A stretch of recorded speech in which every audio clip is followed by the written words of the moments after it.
நான் லக்ஷ்மி. இது bed time story. கதையோட பெயர் கல். இந்த வாரம் முழுக்க கல் அப்படின்ற கதையை பத்தி மட்டும்தான் நம்ம பார்க்க போறோம். எபிசோட்ஸ் மாதிரி ஒரு நாளும் உங்களுக்கு வரும். தவறாம தினமும் கதைகளை கேளுங்க. நிகழ்பூர்ல டானுன்ற குட்டி பையனும் அவனோட அம்மாவும் இருந்தாங்க. டானுவோட அப்பா வெளியூர்ல வேலை செஞ்சுட்டு இருந்தாரு. டானுக்கு ஸ்கூல் லீவ் முடிஞ்சு ஸ்கூல் போறதுக்காக வீட்டுல ரெடி ஆயிட்டு இருந்தான்.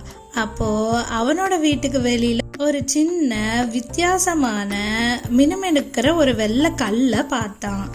அதை எடுத்துட்டு போய் அவனோட அம்மா கிட்ட கொடுத்தான். அதை பார்த்ததும் டானுவோட அம்மா ஏதோ விலை உயர்ந்த கல் போல தெரியுதே அப்படின்னு அதை பத்திரமா இருக்கட்டும்னு ஒரு வெள்ளை துணியில சுத்தி பத்திரமா வச்சாங்க. அதுக்கப்புறம் டானு ஸ்கூலுக்கு கிளம்பி போனான். ஆனா அவனுக்கு அந்த கல்லோட ஞாபகமாவே இருந்தது.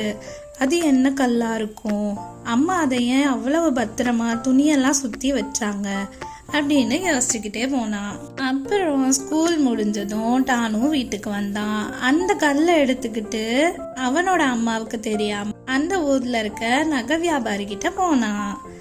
அவரு அந்த கல்லை ரொம்ப பிரமிப்பா பார்த்தாரு. இது என்னவோ வித்தியாசமா இருக்கே அப்படின்னு நினைச்சாரு. அதை பார்த்ததும் டானு, ஓஹோ இது ரொம்ப வித்தியாசமான கல் தான் போல இருக்கு, ரொம்ப விலை உயர்ந்தது போல அப்படின்னு அவன் மனசுக்குள்ளேயே நினைச்சுக்கிட்டான். அந்த வியாபாரி, இது சாதாரண கல்லு தான், வேணும்னா இந்த கல்லுக்கு நான் 1000 ரூபாய் உனக்கு தரேன், இந்த கல்லை நீ என்கிட்டயே கொடுத்துட்டு போ அப்படின்னு சொன்னாராம். ஆனா டானுக்கு சந்தேகம் வந்துச்சு. இல்ல, இத நான் நாளைக்கு எடுத்துட்டு வந்து உங்களுக்கு தரேன் அப்படின்னு சொல்லி சமாளிச்சு கிளம்பிட்டான். அந்த கல்லை வச்சு என்ன செய்யலான்னு யோசிச்சுட்டே வீட்டுக்கு நடந்து வந்துட்டு இருந்தான். வீட்டுக்கு வந்து பார்த்தா அவனோட அப்பா வெளியூர்ல இருந்து வந்திருந்தாரு. அவங்க அப்பாவை பார்த்ததும் அப்பா அப்படின்னு சந்தோஷமா போய் கட்டி பிடிச்சுக்கிட்டான். அவனோட கையில இருந்த கல்லை அவனோட பேண்ட் பாக்கெட்ல மறைச்சும் வச்சுக்கிட்டான். அதுக்கப்புறம் டானு அந்த கல்லை என்ன செஞ்சான் அப்படின்றத நாளைக்கு கதையில பார்க்கலாம்.